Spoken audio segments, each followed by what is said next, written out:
Started. Yeah, always good to see you, Alana. So, what I've been thinking about is there's a distinction in learning. As an educator, I'm very interested in learning. There's a distinction in learning between the kinds of things we learn naturally and spontaneously, such as our first language. You know, you didn't need to be taught English. I didn't need to be taught English. Uh, People grow up in Spanish-speaking countries, don't need to be taught Spanish. In China, they don't need to be taught Chinese. Our first language just happens naturally. Make sense? Yes. Like immersion, kind of? Yeah, although also there's the fact that when we're young children, our minds are kind of optimized for learning. So, yes, immersion, absolutely. And I think immersion for somebody, for a baby and then a child, is different than immersion for somebody who's an adult. It is similar, immersion for sure, but also your brain is kind of optimized at a certain age for learning languages, or your first language anyway. But then on the other, so that's called a biologically primary um, way to learn or kind of learning because, we evolved to learn a language from our parents and the people around us. And maybe at the other extreme is math, where almost nobody kind of on their own just starts learning math. They might, in a society where people counted and things like that, they might learn a little bit, but mostly math seems to be something that needs to be taught and needs to be studied, and it's not just spontaneously learned. Does that make sense? Yes. Okay. Well, I'm going to put something in the chat. So Geary this is from a scholarly article I'm reading. Do you know what scholarly articles are? I'm assuming it's a website, but no, I don't. No, no. In general, when people study things at universities, some of them go on to get PhDs, and then some of the PhDs go on to do research, sometimes at universities, sometimes at think tanks or other kind of institutions. But then when they study things as PhDs, then they write articles. Doesn't have to be a PhD to write articles, but a lot of them are because they're the people that have full-time, leisure to write articles. But they study and write these articles in academic journals. And that's kind of the main model for how new knowledge is developed in our society. Does that make sense? Yes. Um, so at any rate, yeah, I have been reading academic articles on this scholarly kind of, I'm interchanging scholarly and academic.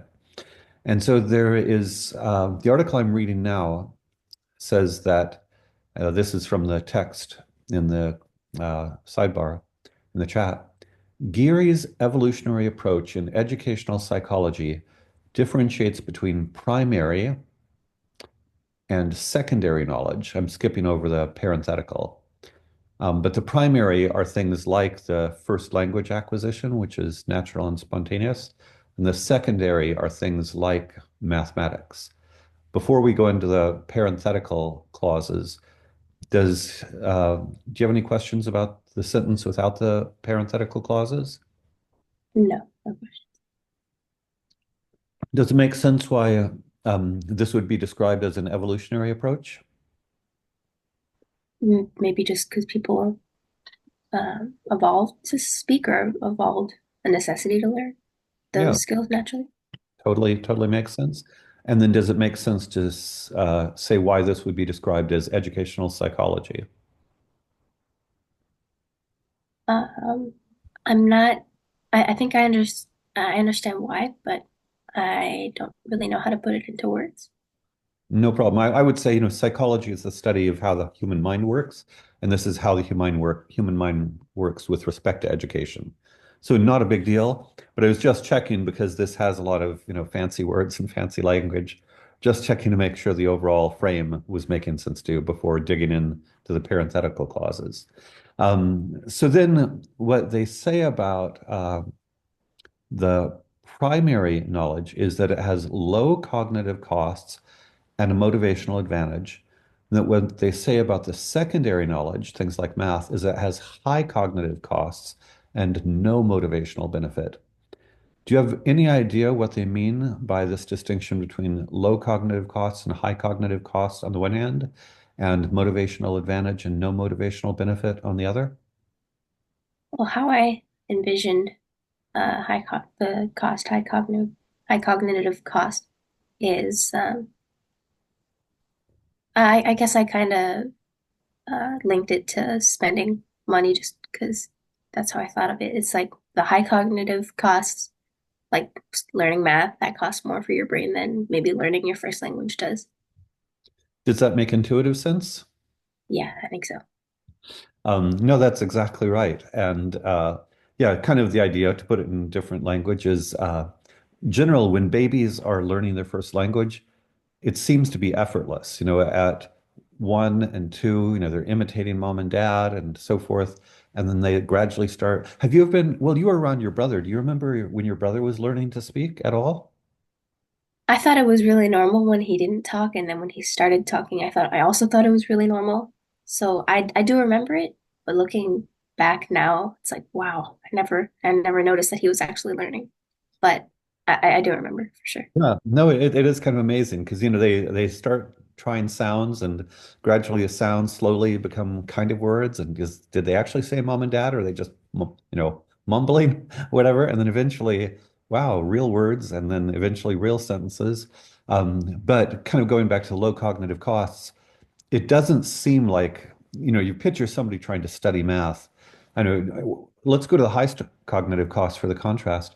When you are learning math or Harvard CS50, would you say you have to put effort out and it's, as it were, you have to focus your brain? And does the concept of high cognitive costs make sense in learning math or programming? For sure. Yes. And just to kind of play around with so effort, I'm thinking of effort. I know that when you train for jujitsu and wrestling, you're putting out a tremendous amount of effort physically. That is, I imagine there's some times when your body would kind of like to say, I just like to sit and relax, but instead you push yourself to do the thing. Is that accurate? Yes. And so, with respect to learning math or programming, would you say part of your mind would like to just hang out and watch a video or something, but instead you've got to force your mind to do the thing? Yeah, that's actually a good analogy, like watching a tablet or TV or something. Okay. So yeah, and does it make sense that that's a very difference in the way a child like your brother, would you say it never looked like he had to do this, have to study the thing when he was learning how to speak?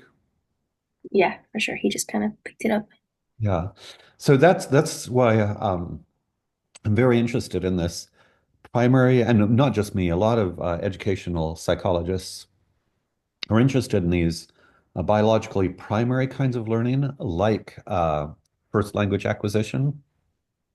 That's a major one, but I would say well, I'll ask you, can you think of anything else that we pick up spontaneously as young children? Walking, maybe. There you go. Exactly. It's not like we have to have today's lesson in how to walk. Now do, 5 reps of walking. Basically they just start doing it. So yeah, and those are the kind of big ones probably. Um, but if we thought through it, we could probably find other examples of, the difference between, say, yourself and a 1-year-old. You can do all kinds of things. Just I'm thinking of our hands. 1-year-olds are not really great at using their hands to grab things and so forth. And all emotions, both physically and mentally, you and I have so many more capabilities than a 1-year-old has, many of which are not taught. Um, then, in addition to, say, the math and computer science, what are some other examples of things that are biologically secondary, that is, that require effort to learn and do not come naturally? One that comes to mind, even though it's not as complicated as just for example, math is reading, because I know you do have to be taught to read. It's not something that just comes natural. Mhm. Even though you do learn it at a younger age, and it might be easier to learn because it's more simple than math, but it isn't natural. How long did it take you? Do you remember learning to read at all? Um, To be honest, I don't remember learning how to read, but I remember reading my first chapter book. Got it. Um, but yeah, learning to read is another common example because, yeah, in general, it doesn't seem to come naturally. And your dad has the second verse of the ABCs and so forth, and it seems to be something that we need to be taught. Um, so no, that's a great example. Any other examples come to mind of biologically secondary learning? Well, there's a bunch. Maybe learning how to drive when you're older. Hmm. Yeah, we're not born learning how to drive. It's not like learning how to walk. Um, No. there are a lot of things we need to learn to be taught. In which case, we've prepared the ground for the conversation that I wanted to start today. We don't have time to go deeply. But given that continuum between biologically primary learning and biologically secondary learning, effortless things like learning to walk and talk on the one hand, and hard things like math, computer science, perhaps learning to read and drive in the initial stages. Where would you place Socratic dialogue? Is it more like biologically primary or more like biologically secondary or something else entirely? Mm. I think if you define Socratic dialogue as having intelligible conversations with somebody, then I think in hindsight, it should come natural because it's just talking, right? It's just having conversation. But I feel like for a lot of kids, they don't do that. Their people around them don't make them do that. So maybe they could think of it as like hard work, having a like or talking about something like we are right now.